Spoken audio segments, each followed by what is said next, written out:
Hello, everyone, and welcome back to another Every Damn Week podcast. I am John Kirby. This week, I have a fun topic that I'm choosing.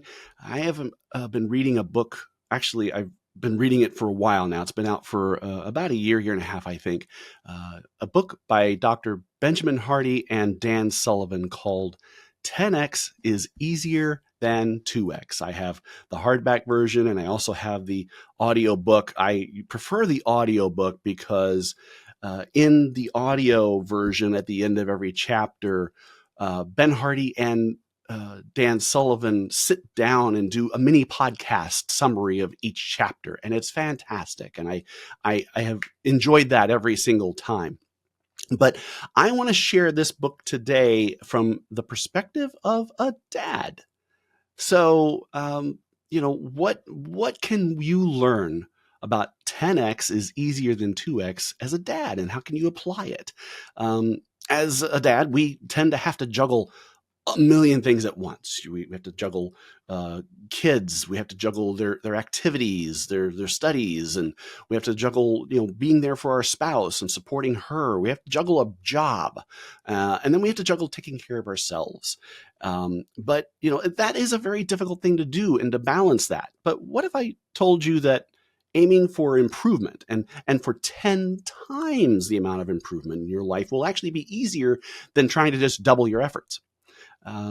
So today I want to explore and break into this. And for me, personal personal development has been a very core focus of my life the last 5-6 years. I've always kind of taken an interest in it over the my life, but really in the last 6 years, I've started a new journey where that self improvement is so important to me. And I joined Ben Hardy's AMP program, Accelerated Momentum program, back almost 5 years ago, as a matter of fact. And I've learned so much since being a part of that, and I've read so many of his books, and so Ben Hardy is one of my absolute favorite authors. And for me, this book is probably the pinnacle of all of those books. It is by far the one that gives me the ability to zero in and narrow down where I need to focus so that I am making larger leaps instead of just doubling my efforts. I already know I am 10 times better than I was 5 years ago. And more than 10 times better than where I was 10 years ago. I am continually learning from this. In this book, we've got several areas where we can dive in and help to understand that. One of the concepts, we're just going to dive right in. We'll just get right into the concepts of the book. One of the concepts here is strategic focus. And this involves concentrating on high value activities that align with your unique abilities and passions. The idea is to identify and invest your time and energy in the tasks that are going to produce the greatest impact, and rather than spreading yourself so thin on numerous lesser tasks. And I don't want to use the term that lesser tasks that are beneath you, just lesser tasks that could be done either by others or don't need to be done. You have to identify the core activities, and most importantly, those core activities that are in your life and for your family too. And so I really focus on dads and their families with this. So for example, core activities would be spending quality time with your kids, with your spouse, focusing on the key projects you need to do at work, and then dedicating your time to personal development. This is a balance to do all of these things. These are the core activities that I see for a dad. You want to balance all of these things the best way that you can. So one of the things you could do is to help with that balancing is delegate or even eliminate. So look at your daily tasks, look at the things that you're dealing with, and how can you delegate those off? Are there some things that you're doing as dad where you have so many things on your plate that maybe you could pass that off to one of your kids?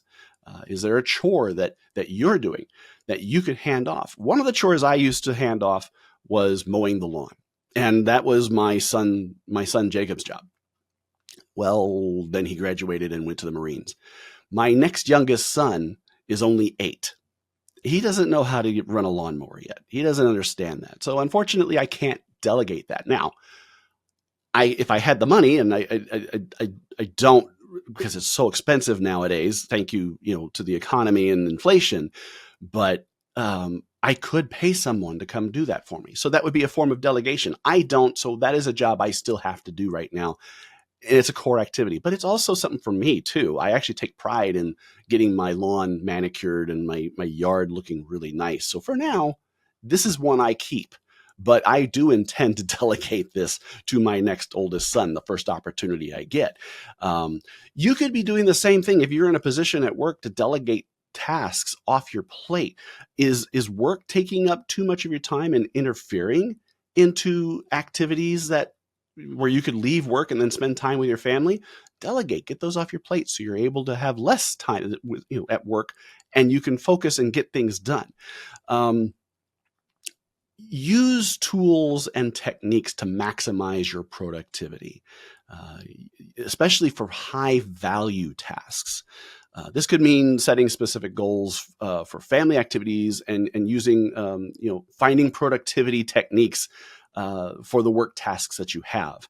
One of the quotes I want to share from the book from Ben Hardy is, "Your 10x future is not determined by doing more of what you're currently doing. It's about identifying the 20% of activities that will drive 80% of your results and going all in on those." So for me, I'm really trying to zero in more and more on what's that 20% look like for me? What are those activities where I can zero in and have the biggest impact? And I'll dive deeper into that here in a little bit. One of the other concepts is time management, and this is the one that I'm now starting to look at ways to implement for myself. A lot of times, people are taught the term time blocking. So block out your time. And what I used to do is I used to take my day and I block it out for all the various activities that I have in my day. And they could vary from personal to work to business to all the things that I have going on in a day. And I still do that to a degree. But after reading this book, I have shifted my focus. Ben Hardy and Dan Sullivan talk about 3 types of days. You have a focus day, you have a buffer day, and you have free days. Now, the focus days, those are days where you're dedicated to the high impact activities that are going to move you towards your 10x goals.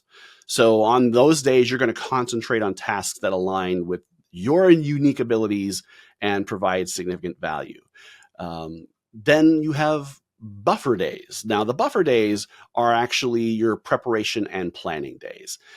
They allow you to handle necessary but less critical tasks and ensure that you're ready for your focus days. Great example here for you guys is for these podcasts, I have to have my preparation and planning. So I go through and I have my outline and my research and my quotes and all these things ready to go. That's done on a buffer day. It's not done on the same day as my podcast, because I just can't do that. Now, the third type of day is free days. Now, this is simple. You want days where you can completely disengage from work. And those are the days for rest and believe it or not, creativity. Because when you rest, you become creative and then rejuvenate yourself. And I enjoy free days. We all enjoy free days where you can just disconnect and do nothing. And I make sure to have these from time to time. And sometimes they overlap with like, for example, work might be a free day to a degree where I'm working on things, but I'm not doing anything for my business. So it just depends on how my schedule is working for the week. Saturdays I'm not doing any work, but I am making time for my family, and maybe I'm doing a little bit of prep work for a podcast. Ben Hardy has another quote I want to share from the book. He says, "The key to 10x growth is not working more hours, but making your hours more available. By strategically structuring your days into focus, buffer, and free days, you ensure that every hour spent is impactful." So as a dad, what does it look like for implementing a focus day? Well, you're going to have high value activities. So, for example, you might reserve your mornings for focused work projects. And that way, when the evenings come around, you can plan for that quality family time that you want to have. Planning buffer days. These days, maybe you manage your errands, you plan family activities, and you prepare for upcoming focus days. This will ensure you are not distracted by minor tasks when you need to be fully engaged on those focus days. Then enjoying free days. This is pretty simple. Schedule regular free days where you do not engage in work-related tasks. Use this time to relax, pursue hobbies, and spend time with your family. This helps you recharge and maintain a healthy work balance. Now, another concept here is empowerment. Empowerment involves creating an environment where everyone, including yourself, can operate within their unique abilities. And this leads to increased efficiency and effectiveness for each person, so that each person can contribute their best work. And so let's think about this as a dad. What does this look like as a dad? I mean, from a business perspective, if you're a manager, you're clearly going to find ways you want to make your team more efficient and more effective. But what about as a dad? So what you want to do is empower family members. So you encourage your children or your spouse to identify and pursue their own abilities, their unique abilities. So, for example, in my family, my kids have various talents, and I encourage them to pursue those whenever they can. Like one of my daughters loves art. And while I would love for her to make a career out of it, she chooses not to. But I want her to continue to maintain that unique ability because it's special. She's really good, and it gives her a creative outlet, and I want her to grow from that. My wife, for example, she has many desires of to do different things in her life, and I have never once told her no. I have been 100% supportive always of anything that she wants to do. And I want her, and I encourage her, and I empower her. What can I do to help you to do what you want to do? And so that is part of the job of being a dad and a husband, to empower your family members so that they will pursue the things that are unique to their abilities. One of the other things is building a self-managing household. We've tried many methods in our house, and so I'm not going to preach that we have perfected any of this at all, but we've tried some of these things like chore charts and family meetings and planning activities, or developing systems. Some of them work, some don't.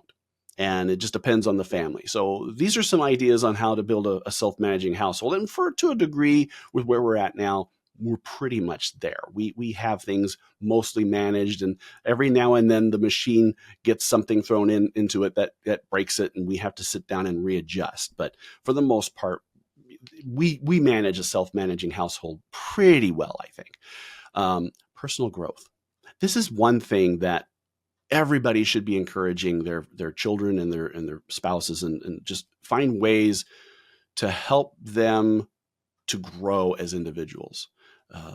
Perhaps that means you go hire a tutor, or perhaps you help find them a class that will help them to grow an ability more than they have, or just encourage them to find things and then practice that, and help them find the tools to get better with that. My boys are going to be playing football for the first time, so this is something where I'm going to have to spend extra time with them to help them learn and be better, and to grow into being football players. This is something they've never done before. And I'm excited because I don't know how to play football, and I never learned. So I'm going to be learning with them, and it's going to be a fun experience. Ben Hardy has another quote that I want to share here, where 10x is not about doing more of what you're already doing. It's about creating a whole new level of possibility and play where you focus on transformation rather than incremental improvement.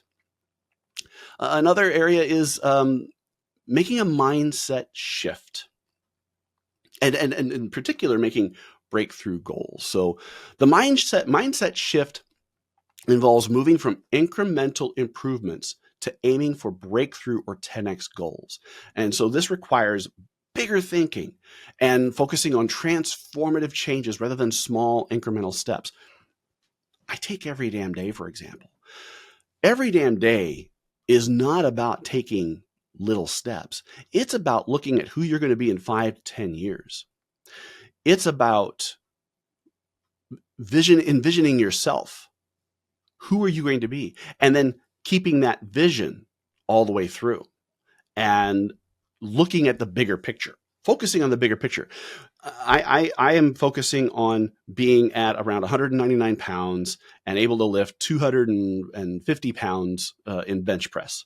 That's a big goal for me. And I'm slowly getting there. This is not something that's an overnight thing. This is something I'm going to end up doing if I keep my eye on the ball the whole time. And that means keeping an eye on that vision down the road and knowing I'm going to get there and seeing that. That's a transformative change. That's a breakthrough goal. Instead of me looking at, okay, my goal today is just to do 4 sets of 12. And if I only looked at that and I only looked that far, I am not going to make the progress. I might eventually grow some muscle, but my why, my purpose, those are missing.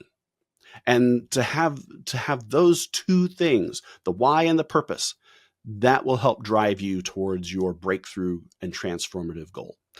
So set 10x goals, set big goals. I set goals for my business. I set goals for my family. I set goals for my personal growth, physical, and mainly lately it's been mostly physical for that personal growth. But I'm going to step further and work on more mental and more spiritual. In fact, I kind of have done more mental lately because I've just absorbed myself more into podcasts and books, and I'm just a huge sponge lately. So I'm just soaking up more and more. Visualize your success, Dad. Visualize, again, like I said, visualize the long term. Keep that vision in your head as you're working on everything that you're doing. If you're working with your kids on that long-term project, what's it going to look like at the end? Like with my boys for football, I want to see them at the end of the season having a very successful time, and they want to sign up the next year, and they've done that well.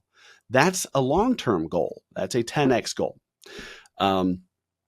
Overcome limiting beliefs. Now, I'm going to dive a little more into overcoming limiting beliefs a little later. So we're going to kind of blow past that for the moment. But Dad, so how can you apply some of this? So you could look at things in your daily routine that are going to help you achieve your end goals. Losing weight, that's a big one. Perhaps learning a new skill and being able to do that in a year to get a new job. That's a big one. So another application would be quality time with your family.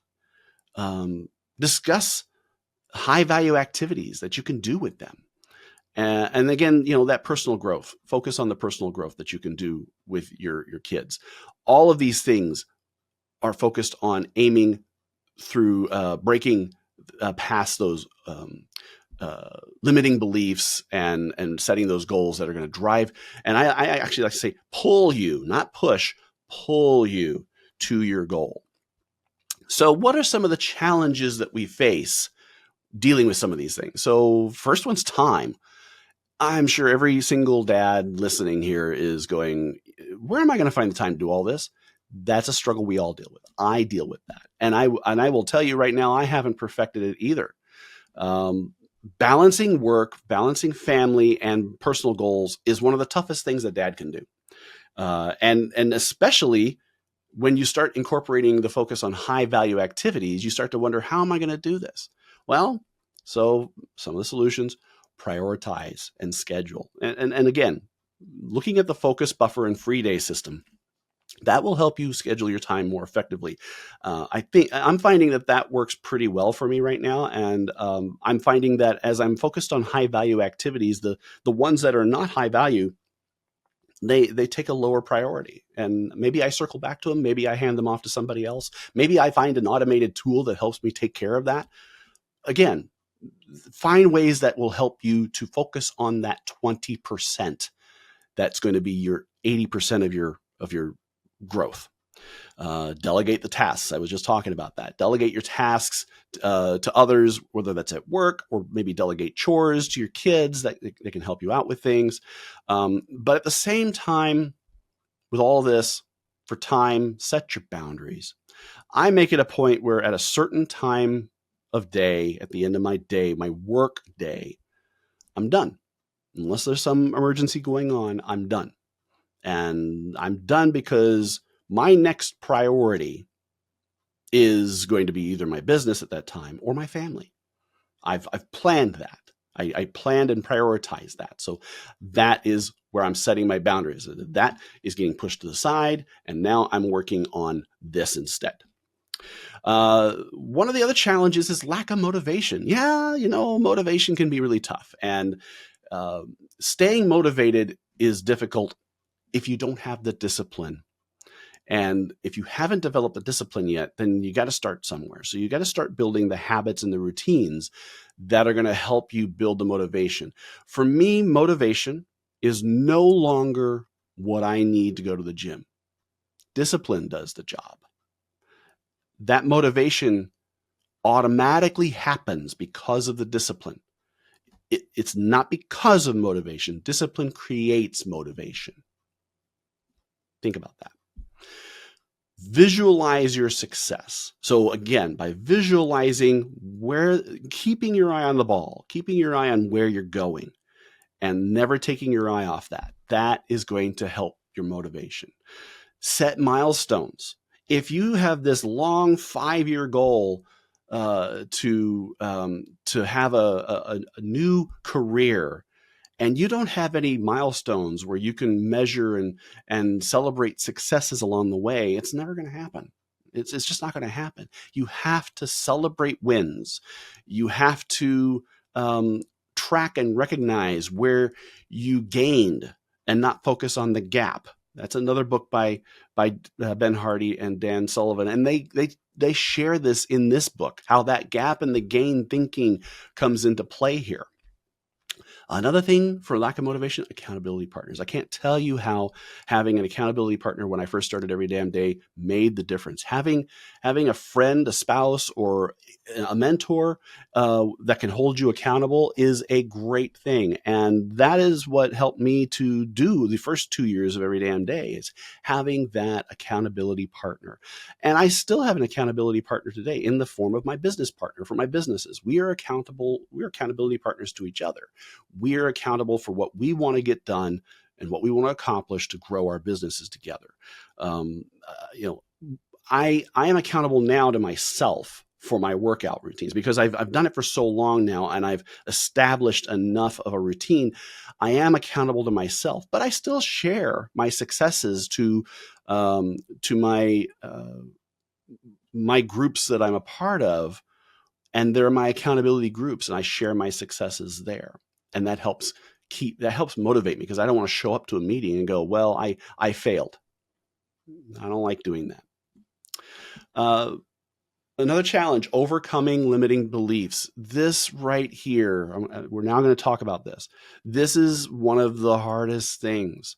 So what are some examples of limiting beliefs? Fear of failure, imposter syndrome, perfectionism, victim mentality, fear of success. There's more. These are just the tips of the iceberg. And these are things that I have dealt with. These were limiting beliefs that I needed to overcome in order to 10x myself. This is how I 10x myself. I had to get past my fear of failure. That was one of the biggest ones at the beginning of every damn day. I had to get past my perfectionism struggles, because I everything has to be perfect for me. If it's not perfect, I'm going to struggle. And I still struggle with this one from time to time. Sometimes I just have to remind myself, done is better than perfect. And you got to think that sometimes done is better than perfect.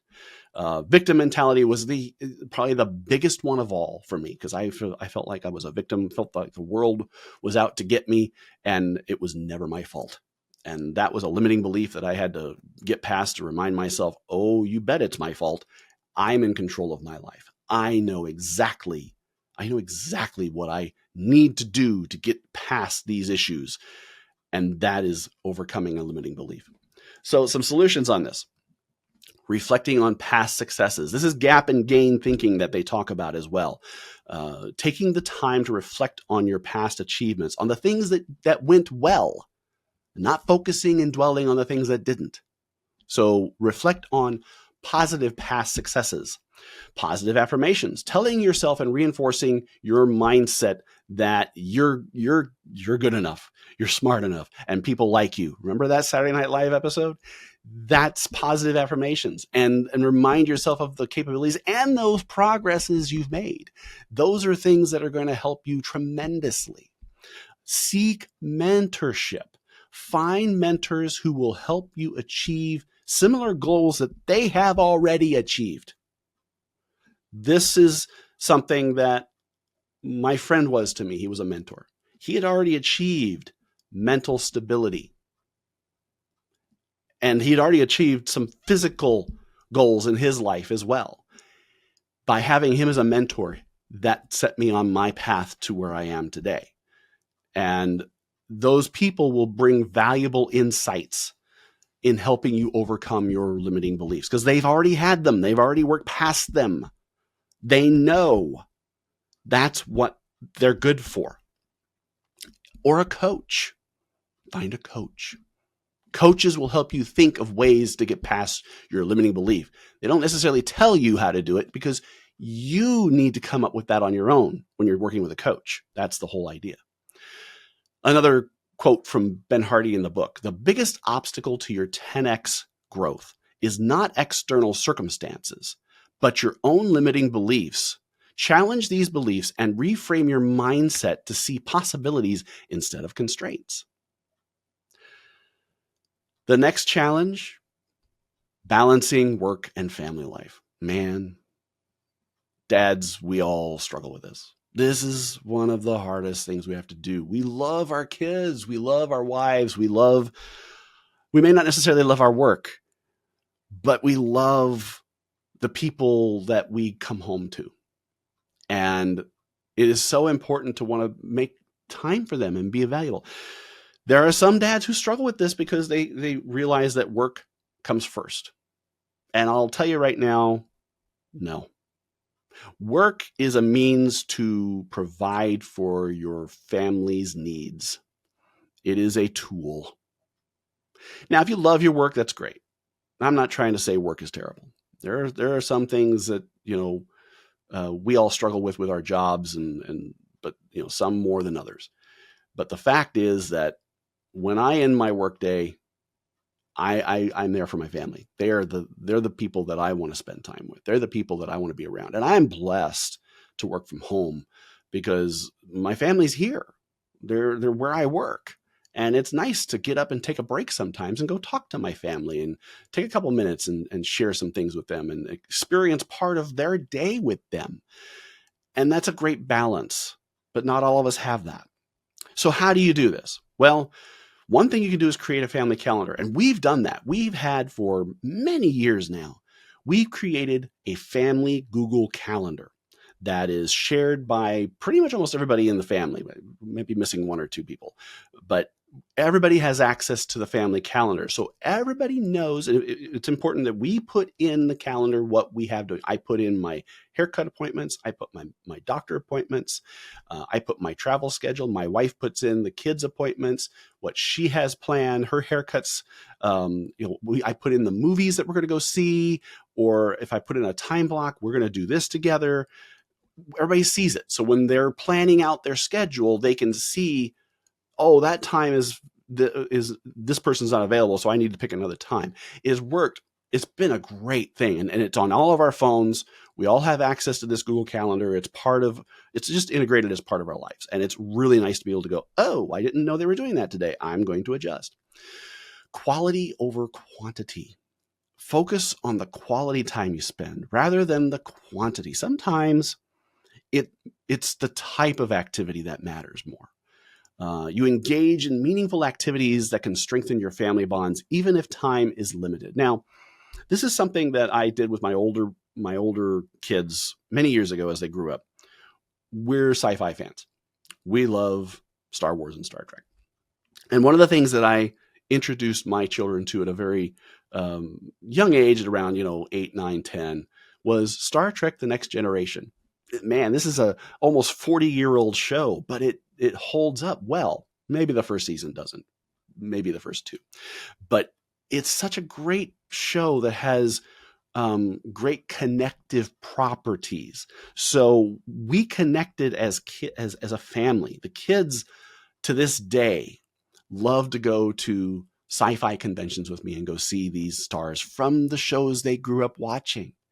My oldest daughter loves Captain Kirk, loves William Shatner to death. That's one of her absolute favorite characters. We have had those little moments, and they were only like an hour, maybe 2 here and there. But those little moments have made a difference in connecting us. Now, my 8-year-old son has suddenly the light bulb has gone on, and he got interested in, I want to watch Star Trek: The Next Generation. So what have I been doing with him this summer? We've been plowing through the seasons, and we watched, the better episodes that I thought he would enjoy. And he always asks me, Dad, are we watching Star Trek tonight? And I'm like, yeah, well, I'll make some time. And if I tell him, I'm sorry, I can't tonight, but I'll let him know I do have time on this night, and we will do it together. And I do everything I can to make sure I put in that time. That little 45-minute episode, or maybe sometimes a 2-parter or whatever, those little times matter to him because he has grown a connection with me that is going to last a lifetime. Involve family in goals. So in the goals that we have as a family, you want to all be a part of that. And I'll admit, this is something that my own family and I struggle with. We have not really been able to put together solid goals for long-term vision thinking here. And I think that's something we'll work on as well. Not just working on your own vision for goals for yourself, but for your family. Involve everybody in it because you're a family. That's what it's all about. Grow the family and help the family grow closer together as the family moves along. Another challenge is maintaining consistency. Wow. I got to tell you, consistency is so hard.